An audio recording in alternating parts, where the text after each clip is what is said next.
you share my screen too with the talk of today? Is that all right there? Yes, very good. Great.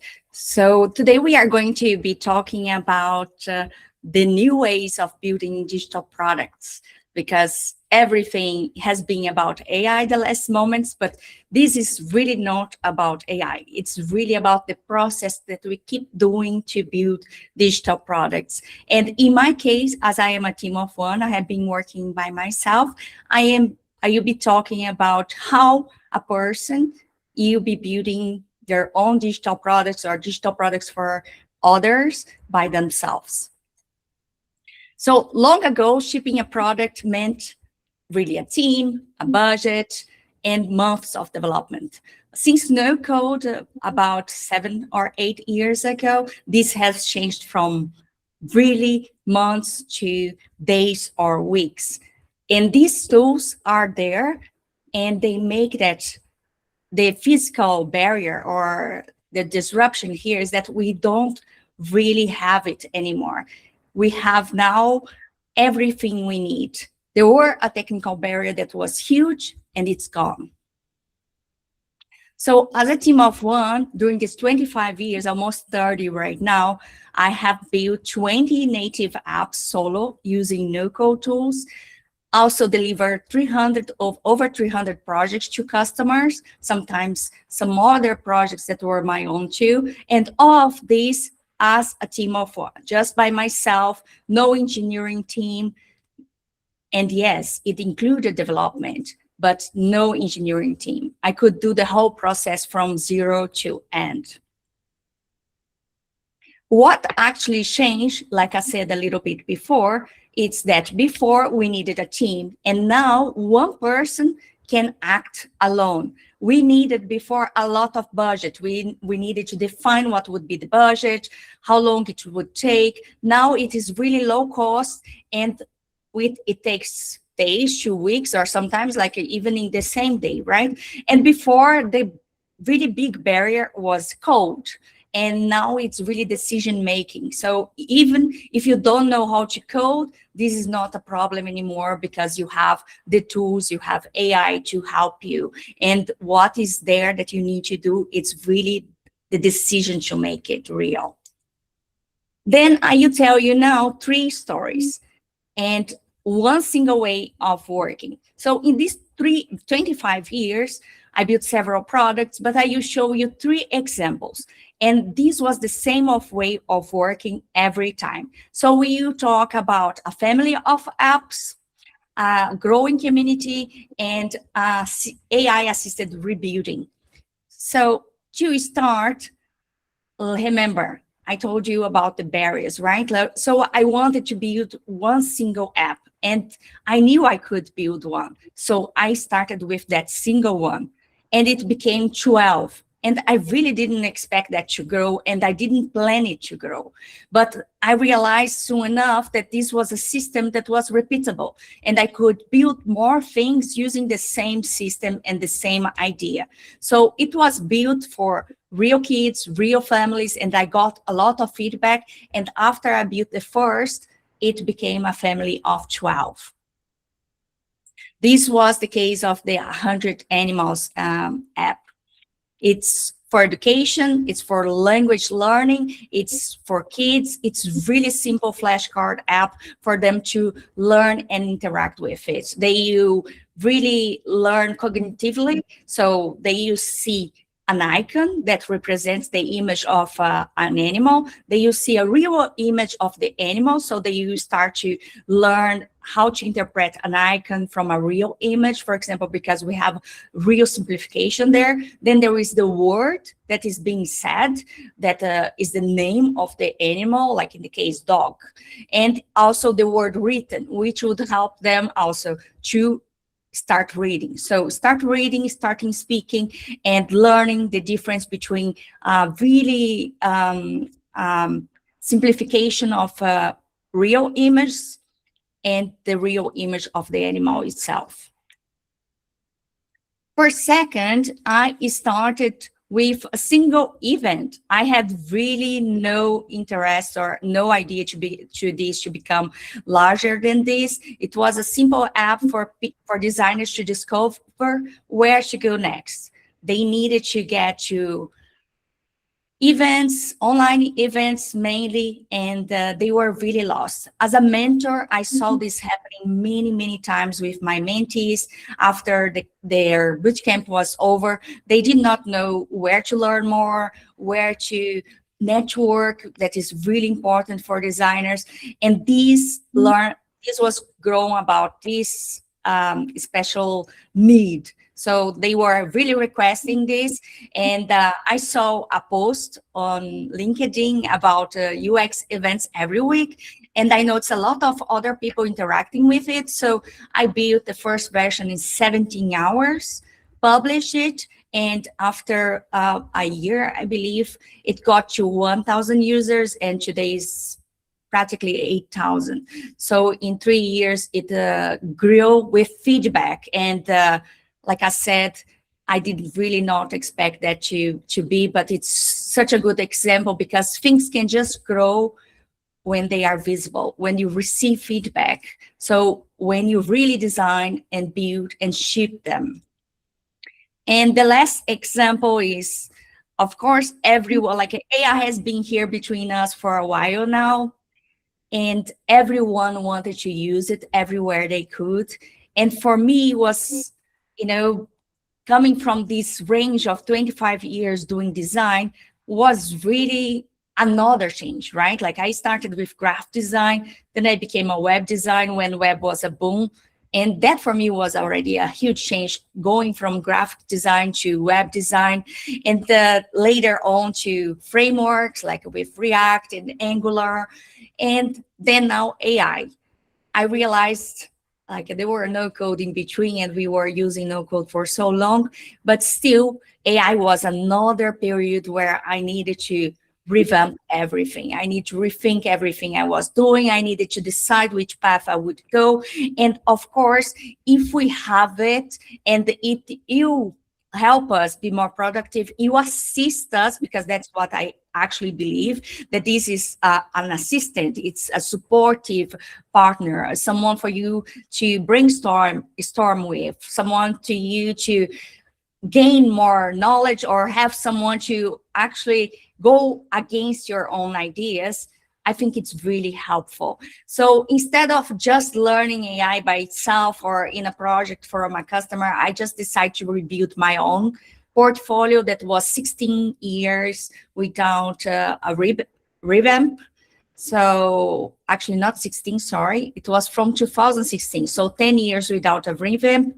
And these 10 years, I built the last version in Angular using a JSON file that I would easily just edit with a new project and push it to my own server. It was a simple thing, but yet it was annoying. It updating it was taking too long and so on. So I realized that I would really unite these two goals of revamping my portfolio as a designer and also using an assisted building with AI. And it was really amazing to do this project. It really started as an experiment. I built mainly in public. And while I was building this, I created 4 GPTs to help me find my own voice, because, AI writes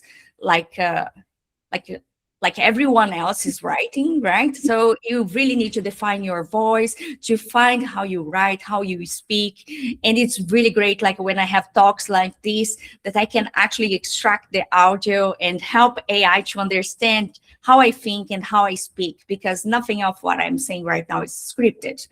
And I believe that's the way to go with AI, for you to really have your way onto things. And I started with this one version. I improved it daily. It is live. And after this process, I also helped other designers to build their own portfolio using the same GPTs and the same system from them to go from idea or for their own old portfolio to a new version, either using Vercel, GitHub, and so on, or their own server, like it's in my case. So I believe this is a very simple process that everyone should be doing for their own old websites or, new landing pages or whatever. It can help you immensely with the time and also with the results, because you start seeing how easy it is for you now to tackle a problem, for example, SEO or other things. So I realized building my website that all my products, that everything I built was built with these three premises of, designing, building, and shipping. And of course, we need to validate the idea before. We need to measure afterwards. We need to keep improving, and this is a loop. But if you do these three steps, you have something live that people can give you feedback on, that you can see if it's achieving or not the goal you want. Is it to sell something? Is it to download something? Is it to share the information? So what's your goal? And if you are achieving that. So it was never about technology. What actually stopped off us was starting products and not stopping correcting them before launching. So I'm sure that many of you have worked in products that took maybe 2 years, maybe 1 year of development, and nobody saw besides the development and design team inside the company. Like I worked in several of those, and there are things that I worked in 2021 as a freelancer that are still not live. So right now, being a team of one is actually an advantage. You can really use everything in your to your power, right? And comparing platforms, a lot of people think the stack is a problem, that you need to define, I will use this tool, that tool, or this will be the price and so on. And I am of the case that you have to know what's the problem you want to solve and how you want to solve to actually define what's your stack, and not the opposite. So a lot of people really spend a lot of time saying, I want it built with this and this and this technology, instead of thinking of the problem that you try to solve first. And waiting for certainty. Of course, nobody wants to launch a product that you will not get users, that you actually need a lot of marketing for people to go to there, to download it or to buy it. But you cannot wait for it anymore. You need to grow with your users. You need to create a story around it. You need community. And you have seen, for sure, the last products have been built like that too. Like many of these products have been passed through other people, like the first users make a huge point about it, and you go after. For example, I do recall very easily this product that right now we are not even using it anymore, that was called that was audio. It was the only audio product. I now forgot the name, I'm sorry. So it was an app for audio, and you would enter there. There were a lot of rooms and people you'd be speaking on it. If anybody remembers, just put on the chat or just let me know. So this product was a boom. Everyone was sharing with everyone else, and you needed that invitation to get in. And it was really fantastic way of networking too. But right now, probably it's not even in your phone anymore. But they just start with it. They didn't say like, oh, you want a product that is just audio. I think I would say no, and I was a user for quite a while. So that is the case, right? Like nobody really can improve if you don't put in front of other users. So yes, Clubhouse. Thank you, Sad. Yes, that was Clubhouse, the case, if you recall. And here, what I really want you to remember tomorrow is that this is not a to-do list, not a to list. It's really something for you to repeat and to keep it in mind. So the barrier is not technical anymore. With AI, you can build stuff that you were not able to build by yourself or without engineering team.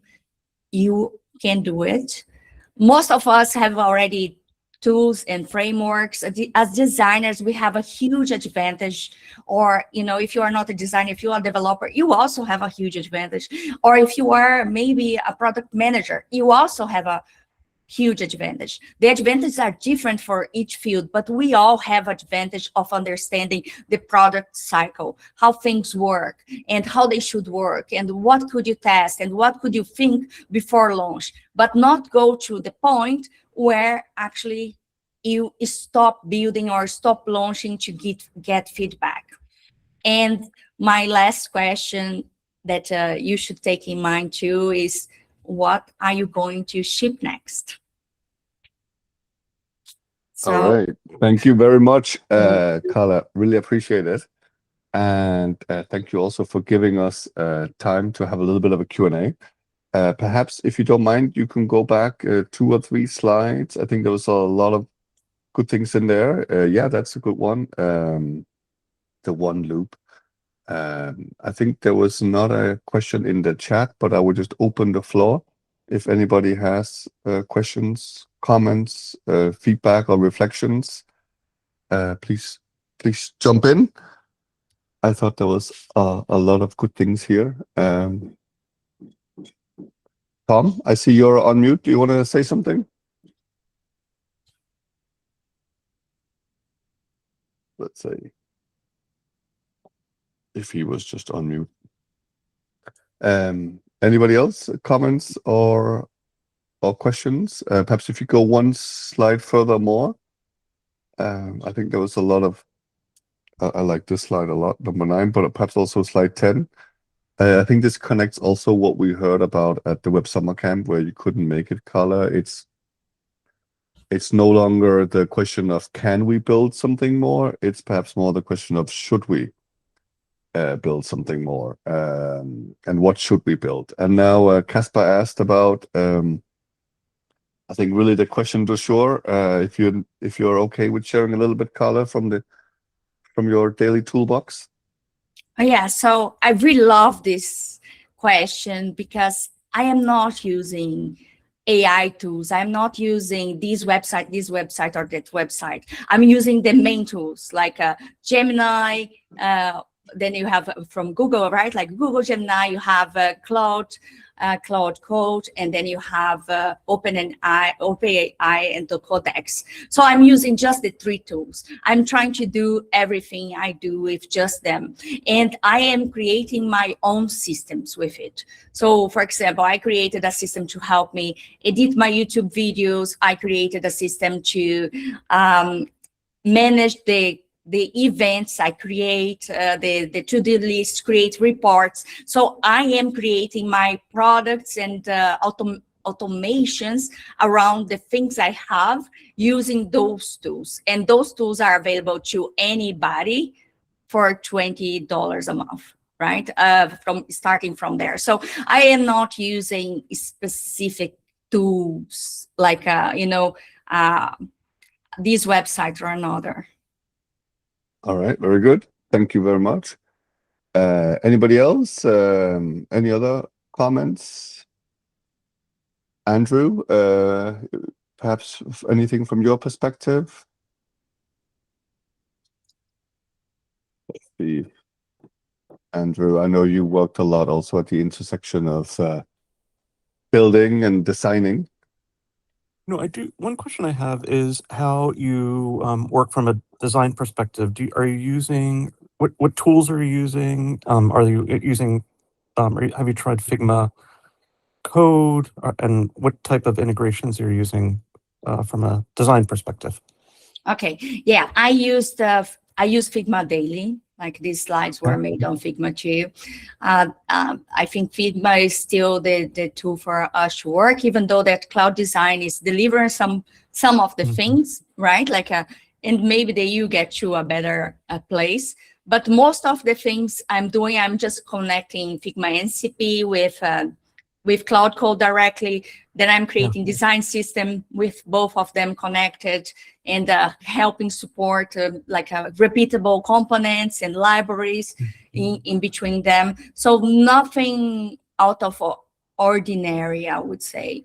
Like really just the basics, not going into, like I'm using the least tools possible to achieve anything I have. For example, if I want to make video, I have Kling, which I enjoy, right? So if I created an album for my mom is a composer. She's writing lyrics. So I created an AI album for her with a Brazilian rhythm and so on, using Suno. And I published that to Spotify and App Store and so on. And that is a tool I use for that specific case. But when I'm talking about software and digital products, I'm really mainly using, most of the time, just Cloud and Cloud Code. Okay, well, thank you very much. And how about you, Antti? I see a raised hand. Sure. Hey, thank you, Karla. This is very interesting. I was fascinated by your loop diagram there. And especially that the validation step is there in the beginning. Do you ever just build something and see if the market will validate it? Just throw it out there if the cost and speed of building has become so low that you can just give it a go and see, does it have traction? Yes. Like the UX UI Hub was one of them. It took me 17 hours.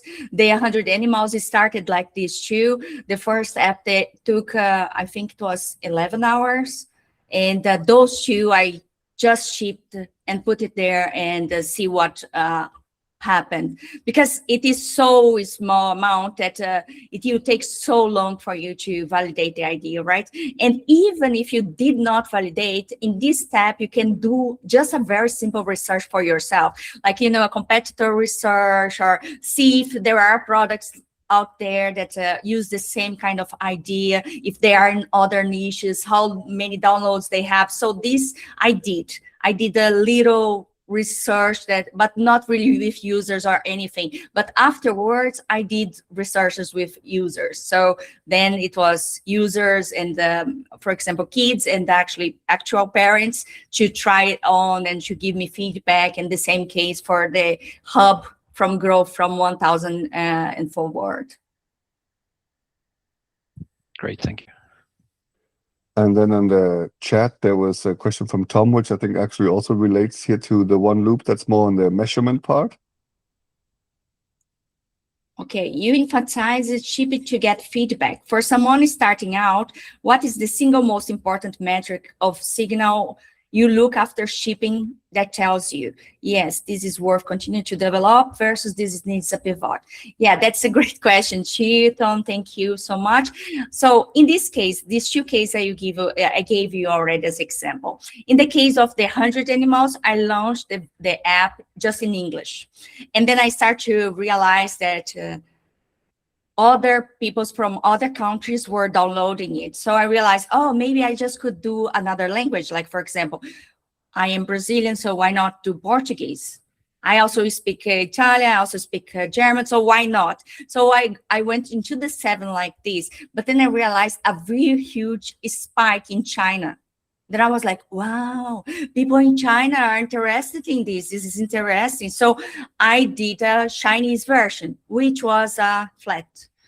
So did not really, like, they wanted to learn other languages. And of course, it's really hard to learn Chinese for others. So that was, but it was an indication of this. And in the case of the UX UI Hub, I just did the app mainly to add it as my portfolio, right? Because I was building native apps with no code at the time, and I wanted to create a portfolio. And this was a special case that was events.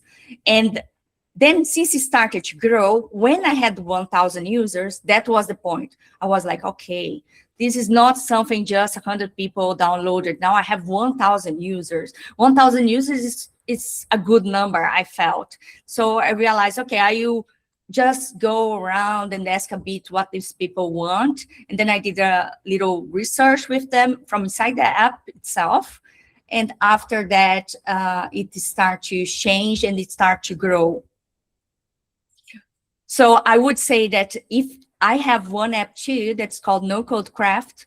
No Code, at this time, I think it was 2022. So 2024, we were already into AI. And this was also something I launched and 100 users got into and nothing more. It really went flat. So I realized it's not worth for me to rebuild or redo anything. And sometimes I think like, should I remove to the store? Should I not? So like, you know, it's actually a very complicated process to remove things from the App Store and Play Store. So it's still there, but I'm not moving anything. And I did not decide yet if I will pivot it or not, or just let it die.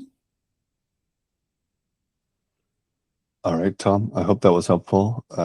Thank you very much, Karla, for sharing openly. I hope you can be persuaded to share the slides as well. And Yeah, then sure. I will pull things together in a wrap up. Thank you to everybody who joined on this Tuesday afternoon, Tuesday morning, depending on where you joined from. Glad we could connect, Karla, and let's definitely stay in touch. I think this is super interesting, like the others said as well. Really appreciate your open sharing, also your little critical view on jumping on the newest and greatest and most shiny tool. So good job, and thank you everybody for joining. That's all we had. Thank you. I saw Florian who had his hands up. Do you want to speak something, Florian? Oh. I just wanted to clap. I just pressed the wrong button. So Very Okay. good. Thank you. All right. Thank you, Very everyone. good. We made it. I'm really happy Thank to you. connect with you all, like if you want. So you can use this Very good. to get it. Excellent. Thank you, everybody. Bye-bye. Bye now.